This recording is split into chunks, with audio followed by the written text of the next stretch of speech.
Notice ಕೊಟ್ಟಿದ್ದಾರೆ sir.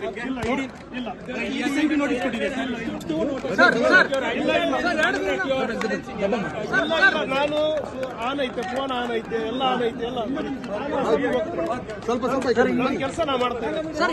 ಇಡಿ ನೀವು notice ಕೊಟ್ಟಿದ್ದೀರಾ ಸರ್? ಇಲ್ಲ ಇಲ್ಲ